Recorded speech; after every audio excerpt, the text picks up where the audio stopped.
Now may the words of my mouth and the meditations of all our hearts be pleasing in thy sight, O Lord, our strength and our Redeemer. Amen.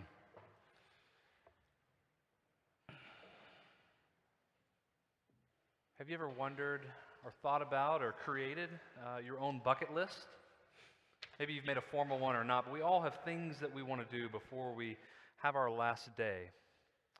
And I didn't think I'd be going from Johnny Cash to Tim McGraw this week, but I can't help but think of that song, Live Like You Are Dying. You know, says he wants to go skydiving and Rocky Mountain climbing. I don't know if that's what I would want to do, but we all have those things that we'd want to do if we knew our days were numbered. And they are numbered, but knew the number and knew that they were going to come to an end soon. I can't help but think, did Jesus have a bucket list? Did he have things that he wanted to accomplish? Well, if he did, we can only say that he's doing them right here in these last moments with his disciples. On his last night. He's not going Rocky Mountain climbing. He's not going deep skydiving. He's drawing closer to those whom he loved. And as it says here, he loved his own to the very end. But so often in our last moments, or when you think about those times you spent perhaps with your grandmother or your grandfather before they went on, or perhaps your own parents or a friend, you tend to remember those last conversations you had. And you tend to remember the last gestures and the last things you did together. And sometimes they're very beautiful memories, and sometimes they're very painful memories. And so similarly here, I wonder if these things stuck out in the disciples' minds. As Jesus said, the last things he would be saying. This last dinner, this last meal he would have. The last meal that they would have with him. Something so familiar throughout his ministry that he would break bread with them. This last time surely sticks out to them. I think consequently it sticks out for you and for me. Can't help but think of a book, Gilead by Marilyn Robinson. Have you read this book? It's one to add to your list if you haven't. It's essentially an account of this dying man, this old man, and it's his journal, actually letters to his young son. So he's an older man who had quite a young son, and he wanted to leave memories. He wanted to leave things for the boy to know about himself. And so if you haven't read that, I highly recommend it. I know that some of you are always looking for book recommendations, but it's dripping with grace, dripping with beauty. And similar here to our gospel passage tonight, it causes you to kind of put life, and particularly those last moments in life, into a new light. So what can we say about Jesus' last night? Well, as I said, he shared a meal with his beloved, his closest friends.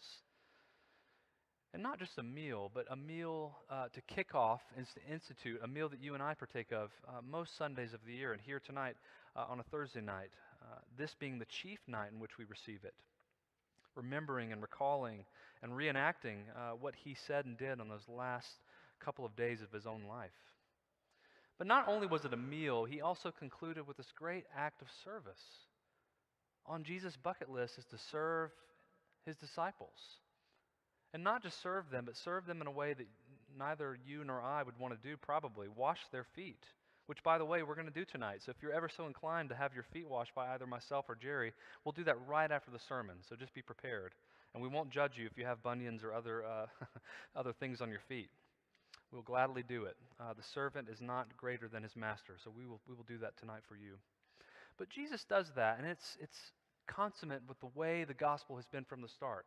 That Christ goes lower and lower and lower. Born to a virgin, born to really no name whatsoever, lived his life a poor man, and here in his last moments before he goes to the cross, which is as low as it gets, he bends down on his knees and washes his disciples' feet. Disgusting, right?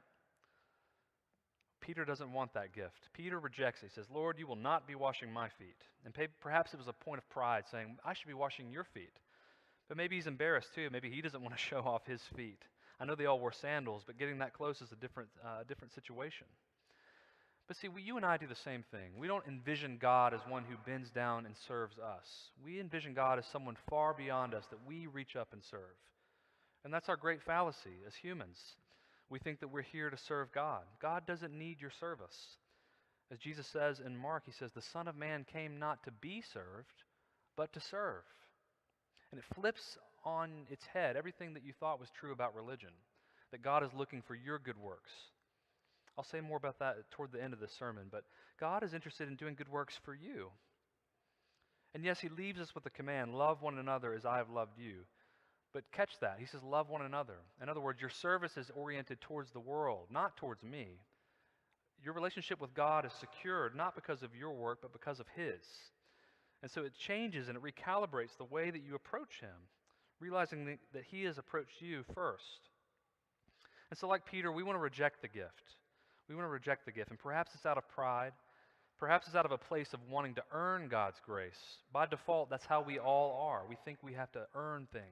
That's the way this world is. I mean, have you been out to lunch with your friends lately?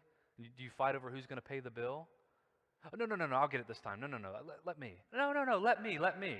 I see this all the time. This is the eternal war with my father-in-law. I can't pay for anything. You know that feeling, though, where you always have to kind of one-up someone else. You have to show off, and you have to prove that you are the one who does the work, and you are the one who can serve. We want to earn what's given to us.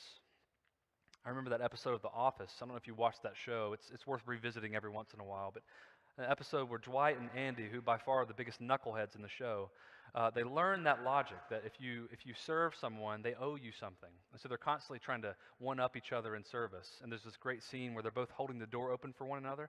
Oh, after you, I insist, please. And it seems like for 10 minutes, neither one of them go through the door because they're waiting for the other one to be beholden to him. But this is Peter and this is you and me. We want to reject the gift because we want to be the one who's giving back to God. We don't want to receive from God. We want to impress God with our works. But that's just not the way the gospel works, is it? Christ died for the unworthy. Christ died for the ungodly. And even here in this last commemorative act of him giving up himself, both in service but also symbolically in this moment, but more profoundly in his promise that this is my body and this is my blood, Christ serves us. He serves you and me. He reconciles us to the Father by his work, not our own. And you have to work this out in your own mind, but think about who was at that meal. Not just Peter, not just the other disciples, but even Judas. Even Judas had his feet washed. Even Judas received the bread and the wine. And so for you and me, if we ever find ourselves saying, I'm too far gone, God can't love me, I'm too unworthy, remember that Judas was there. And that's about as low as it goes, isn't it? Christ leaves us with his last will and testament, as it were. Not as it were, as it is. And as we say in the Rite One liturgy, take, drink, this is my blood of the New Testament. I like that word testament. That's the way the King James translated it. Covenant is fair too, but testament leaves a certain thing in my mind. What happens with a last will and testament? Well, it requires that someone had to die, doesn't it? When someone leaves their will or their testament, the testator has to die for the bequest to be honored. And so Christ, in his last will and testament, says, take, eat, this is my body. Take, drink, this is my blood, which is shed for you and for many. So there are the heirs, you and the many. What is the bequest? The remission of sins, life everlasting, justification before God, so that you can stand in perfect freedom, loving him and loving your neighbor as yourself. Not doing it to earn God's grace. God's grace has come first. And as John will tell us in one of his letters, we love because he first loved us. And so Christ, who leaves his last will and testament, and by his shed blood secures that bequest, you and I are made right before God. And Christ is making good on his promises forevermore. And so tonight, whether you choose to have your feet washed or not, it's open to you. But even more importantly, Christ's table is open to you, and his last will and testament is open to you, that you would receive the forgiveness of sins by his broken body and shed blood. And you are heirs of that eternal promise, as we say each week in our prayers. So don't think it's too good for you. It is too good for you, and that's exactly why it is for you. As Christ tells us in Matthew's gospel, the well have no need for a physician. It's the sick. It's the sick. And you and I, who, with our sin-sick hearts, we need the physician. We need Christ to serve us this meal, to make us right with God. And so by his body and by his blood and by his promise, you are made clean and you are made right. And you are heirs of his promise now and forevermore. Amen.